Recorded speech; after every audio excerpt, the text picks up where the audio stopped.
Hello friends, आज हम देखने वाले हैं हमारे जेडब्ल्यू नीट का 11th का topic that is significant figures. अब इसका सिग्निफिकेंस क्या है, इंपॉर्टेंस क्या है, क्या कब काम में आता है ये टॉपिक फिगर्स। मान लो अब आपको पेपर में क्वेश्चन दिया गया कि 4.13 प्लस 2.4 इन दोनों की एडिशन दी गई। अब इसका आंसर पूछो तो जब आप इसके एडिशन करोगे तो आपको कुछ ये टर्म मिलेगी 3 × 3 2.5 6। अब आप वहां पे 6.53 इसको टिक करके आओगे, बट ये आपका आंसर गलत हो जाएगा। वहां पे ये ऑप्शन रहेगा बट ये आंसर गलत हो जाएगा। इसका आंसर है 6.5। वहां पे आपको पेपर में 6.5 0 भी दिया रहेगा, 6.5 ये ऑप्शन दिया रहेगा, ये भी दिया रहेगा। मैक्सिमम लोग यही टिक करके आते हैं, बट इट्स रॉन्ग। आंसर हो जाएगा 6.5 क्योंकि सिग्निफिकेंट फिगर का ये इंपॉर्टेंस है, सिग्निफिकेंस है, कहां आता है वही हमको देखना है अभी। अब समझ लो कि आपको एक बुक दिया गया, उस बुक की लेंथ मेजर करने को बोली। आप उसकी लेंथ मेजर करते हो, आपको वो लेंथ लगभग 7.68 सेंटीमीटर मिल रही है। अब इसमें जो टर्म है कि लास्ट वाली टर्म को डाउटफुल डिजिट कहा जाता है, लास्ट डिजिट को डाउटफुल डिजिट कहा जाता है, जबकि ये पहले वाले डिजिट्स जो है उसके सामने वाले इसे एक्यूरेट कहा जाता है, एक्यूरेट डिजिट। इनको हम बोलते हैं एक्यूरेट डिजिट्स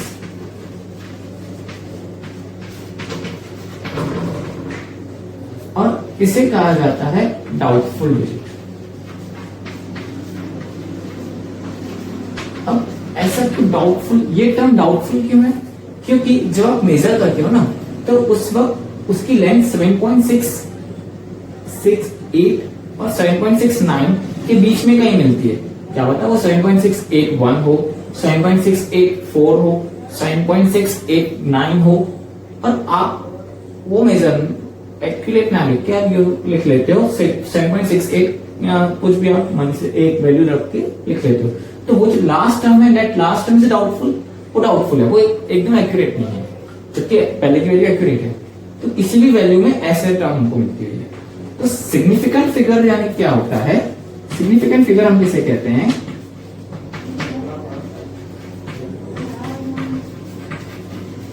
सिग्निफिकेंट फिगर यानी ऑल एक्यूरेट डिजिट्स, सभी accurate digits, all accurate digits, all accurate digits plus first doubtful digit, जो पहली डाउटफुल डिजिट होगी, फर्स्ट डाउटफुल डिजिट।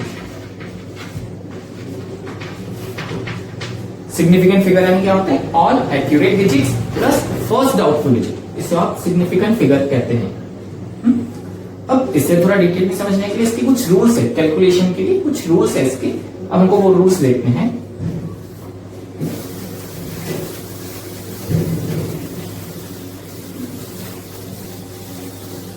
बच्चों बुक निकाल के नोट करेंगे, रूल्स काफी इंपॉर्टेंट है। रूल्स, इसमें रूल नंबर 1। अब रूल नंबर 1 क्या कहता है? All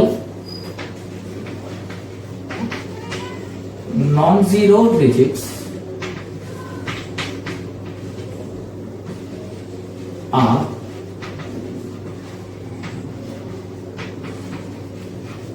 significant. All non zero digits are significant, जो भी नॉन जीरो डिजिट होंगे वो सिग्निफिकेंट रहेंगे। फॉर एग्जांपल आपको ऐसा दिया हुआ है 4.32, तो इसमें नॉन जीरो डिजिट तीनों ही नॉन जीरो है, 432, तो इसमें कितनी सिग्निफिकेंट फिगर हो गई? 3। या तो मान लो आपको ऐसा दिया है 4.6872, तो इसमें कितनी सिग्निफिकेंट फिगर हो गई? 5। सबके सब नॉन जीरो है, इसलिए इसमें कितनी फिगर हो गई? सिग्निफिकेंट फिगर हो गई 5। All non zero digits are significant, सभी नॉन जीरो डिजिट कैसी रहती है? सिग्निफिकेंट। ये पहला रूल। Second rule,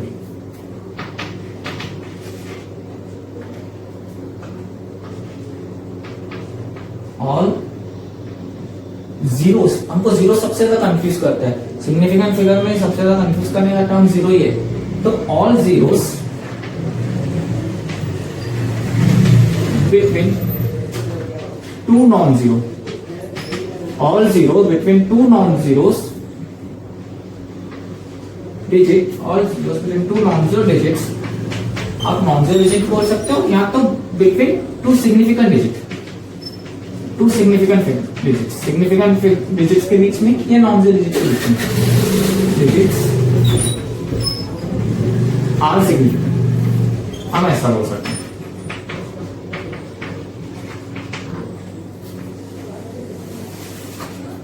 all zeros between two non-zero digits या तो significant digits are significant. अब अगर कोई जीरो दो significant figures के बीच में है, दो significant figure के बीच में या ऐसे दो non-zero digits के बीच में, zeros तो non-zero digits के बीच में, तो वो क्या कहलाएंगे? significant. फॉर एग्जाम्पल हमें देखते हैं यहाँ पे, मान लो आपको ऐसा दिया है 4002, तो 4 नॉन जीरो है, सिग्निफिकेंट कहलाएगा, 2 नॉन जीरो है, सिग्निफिकेंट कहलाएगा. तो ये दो सिग्निफिकेंट फिगर के बीच में प्रेजेंट रहने वाले जीरोस क्या लेंगे? सिग्निफिकेंट. तो यहाँ पे सिग्निफिकेंट फिगर कितने हो गए? 4.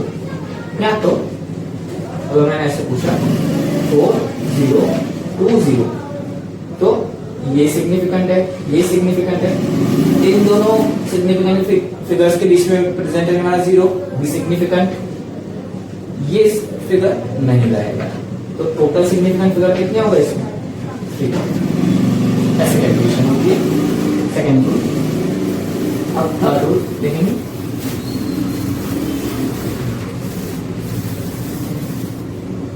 Third rule very very important rule, ending zero. Ending zero काफी कंफ्यूज करता है, एंडिंग जीरो के बारे में देखेंगे. एंडिंग जीरो जो लास्ट में जो जीरो प्रेजेंट है उसके बारे में. तो एंडिंग जीरो तब सिग्निफिकेंट रहेगा जब वह डेसिमल के बाद हो और एंड में हो. कब रहेगा एंडिंग जीरो सिग्निफिकेंट? जब वह डेसिमल के बाद हो और एंड में हो, लास्ट वाला. एक तो क्या कंडीशन है?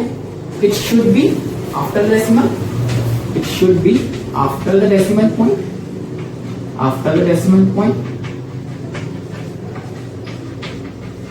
And locate at the end. वो जीरो कहां होना चाहिए? एंड में, डेसिमल के बाद हो और एंड में. फॉर एग्जाम्पल मान लो अगर मैं तुमको ऐसे बोल एग्जाम्पल दे दिया 4.000. अब बच्चों इसमें 4 तो नॉन जीरो है, सिग्निफिकेंट नंबर. अब रूल क्या कहता है? Ending zero. ये जो सब जीरो है ये तीनों एंडिंग जीरो कहलाते हैं. हालांकि लास्ट वाला आपका एंड नंबर है, डेसिमल के बाद है, एंड में है, तो ये वाला जीरो सिग्निफिकेंट होगा. सिग्निफिकेंट फिगर 4 नॉन जीरो है, सिग्निफिकेंट कहलाएगा. ये डेसिमल के बाद है, एंड में है ये जीरो, इसके लिए ये भी सिग्निफिकेंट होगा. अब ये दो जीरोस की कहानी क्या होगी? अब ये सिग्निफिकेंट है, ये सिग्निफिकेंट है. अब दो सिग्निफिकेंट फिगर के बीच में रहने वाला जीरोस भी सिग्निफिकेंट होते हैं. सेकेंड रूल, दो सिग्निफिकेंट फिगर्स के बीच में रहने वाले जीरोस भी सिग्निफिकेंट फिगर्स कहलाते हैं. तो ये दोनों भी क्या हुए? Significant figures. तो यहाँ पे हमारे पास टोटल सिग्निफिकेंट फिगर कितने हो गए? 4. या तो और समझते हैं. सपोज आपको पेपर में आंसर दिया 30.60. अब इसमें नॉन जीरो टर्म सिग्निफिकेंट होगी, ये भी नॉन जीरो सिग्निफिकेंट होगी. 2 नॉन जीरो के बीच में रहने वाला जीरो भी सिग्निफिकेंट. एंड अबाउट दैट ये वाला एंड जीरो है और डेसिमल के बाद है, एंड में डेसिमल के बाद है, इसके लिए भी क्या होगा? सिग्निफिकेंट. यहाँ पे टोटल सिग्निफिकेंट फिगर कितने हो गए? 4. एक और एग्जांपल देखते हैं. आपसे पूछा 320, इसमें कितने सिग्निफिकेंट फिगर है? नॉन जीरो है, सिग्निफिकेंट. 2 भी नॉन जीरो है, सिग्निफिकेंट. अब ये जीरो एंड में तो है बट डेसिमल नहीं है, एंड में है लेकिन डेसिमल नहीं, इसके लिए यह सिग्निफिकेंट नहीं होगा.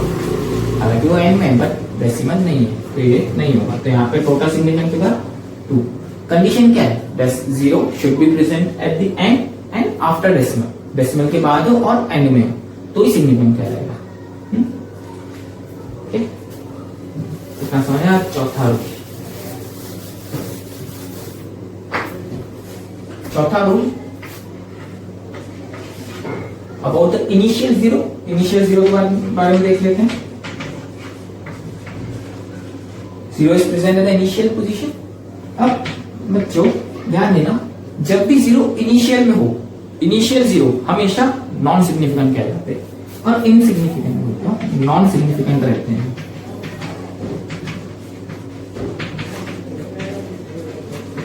For example 0.321। अब ये जीरो पहले है, इनिशियल है, इसके लिए इसको देखा ही नहीं जाता, बिल्कुल देखा नहीं जाता, ये नॉन सिग्निफिकेंट। इसमें सिग्निफिकेंट फिगर कितने हुए? पीछे के 3, ओनली 3 सिग्निफिकेंट फिगर। यहाँ 0.06130, ये वाला जीरो, ये वाला इनिशियल है, इनिशियल काउंट नहीं होते, नॉन सिग्निफिकेंट रहते हैं। 6 सिग्निफिकेंट है, 1 सिग्निफिकेंट है, 3 सिग्निफिकेंट है। ये वाला जीरो एंड में है और आफ्टर डेसिमल है, ये भी सिग्निफिकेंट। तो इसमें टोटल सिग्निफिकेंट फिगर कितने हो गए? 4। जीरो का सबसे ध्यान देना है, अगर जीरो एंड में हो, डेसिमल के बाद हो, एंड में हो और डेसिमल के बाद हो तो वो सिग्निफिकेंट रहता है। और अगर इनिशियल जीरो है, इनिशियल जीरो हमेशा क्या होंगे? नॉन सिग्निफिकेंट या इनसिग्निफिकेंट। एक और देखते हैं 0.0628, इनिशियल जीरो है, काउंट नहीं होंगे, नॉन सिग्निफिकेंट। तो इसमें इनसिग्निफिकेंट फिगर कितने हो गए? 3। ओके, 5वां रूल, सबसे लास्ट रूल, पावर ऑफ 10 के बारे में। पावर ऑफ 10, पावर ऑफ 10 बच्चों, जब भी पावर ऑफ 10 है तो पावर ऑफ 10 हमेशा नॉन सिग्निफिकेंट रहता है, हमेशा नॉन सिग्निफिकेंट। सोचना ही नहीं है इसके बारे में, डायरेक्ट नॉन सिग्निफिकेंट बोल देना है। फॉर एग्जाम्पल मान लो आपको क्वेश्चन में ऐसा दिया 6.12 इंटू 10 टू पावर 6, ये पावर ऑफ 10 हमेशा नॉन सिग्निफिकेंट। ये वाले फिगर सिग्निफिकेंट हो गए, कितने फिगर हो गए? 3। तो इसमें कितने सिग्निफिकेंट फिगर? 3। जब भी पावर ऑफ 10 दिया नॉन सिग्निफिकेंट। यहां आपको ऐसा दिया हो 8.1 into 10 to power 4, power of 10 है, नॉन सिग्निफिकेंट। हमेशा पावर ऑफ 10 क्या होंगे? Non significant. तो सिग्निफिकेंट फिगर कितने हो गए इसमें? ओनली 2, ये 2 नंबर ही सिग्निफिकेंट फिगर हुए इसमें। ओके, ये 5 रूल काफी इंपॉर्टेंट है, एक लिख लीजिए, नोट कर लीजिए, पेपर में आने की चांसेस है। अब एक और टर्म है इसमें अबाउट कांस्टेंट और प्योर टर्म।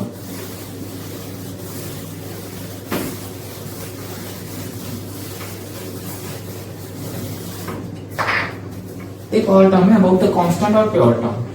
कांस्टेंट या तो प्योर टर्म जो रहती है, आप प्योर टर्म बोलो या प्योर डिजिट बोलो, जो प्योर नंबर्स रहते हैं वो, जैसे कि मैंने आपको बोल दिया c, वेलोसिटी ऑफ लाइट, तो वेलोसिटी ऑफ लाइट, ये जो कांस्टेंट या प्योर टर्म्स है ना, वो हमेशा इनफाइनाइट सिग्निफिकेंट फिगर रहते हैं। कितने सिग्निफिकेंट फिगर रहते हैं उनमें? इनफाइनाइट। इन टर्म्स में हमेशा कितने सिग्निफिकेंट फिगर होंगे? इनफाइनाइट। बच्चों इनको देखना ही नहीं है, डायरेक्ट बता देना है कि इसमें इनफाइनाइट सिग्निफिकेंट फिगर होंगे। जैसे ये सी की आपको वैल्यू ना दी गई हो, बस सी दे दिया। सी मीन्स क्या? Velocity of light. वो पता है, उसकी वैल्यू पता है हमको, 3 × 10⁸ होती है, बट हमको दिखानी नहीं है, उसमें 3 को ऐसे कैलकुलेट नहीं करना है, डायरेक्ट बता देना है कि इनफाइनाइट सिग्निफिकेंट फिगर। यहाँ मान लो आपसे पूछा गया कि अवोगाड्रो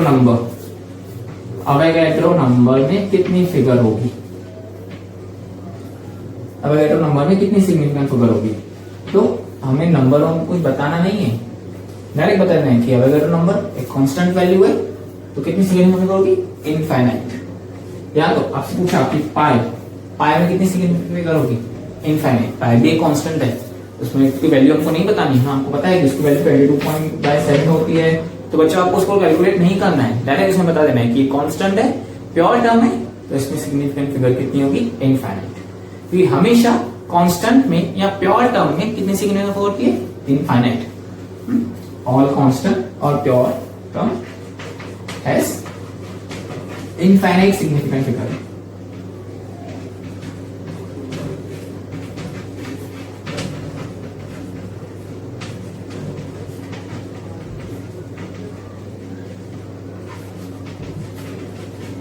और constant of pure terms as infinite significant होगा। बच्चे रूल नोट में करके लिखेंगे। अब इसके कैलकुलेशंस, बट इसके कैलकुलेशंस करने हैं हमको, इसकी मल्टीप्लिकेशन एडिशन इसके ऊपर क्वेश्चन आता है।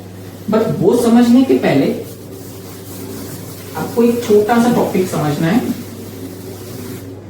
छोटा सा टॉपिक हमको देखना है, और आप सबको पता भी, आपका भी होगा, राउंडिंग ऑफ।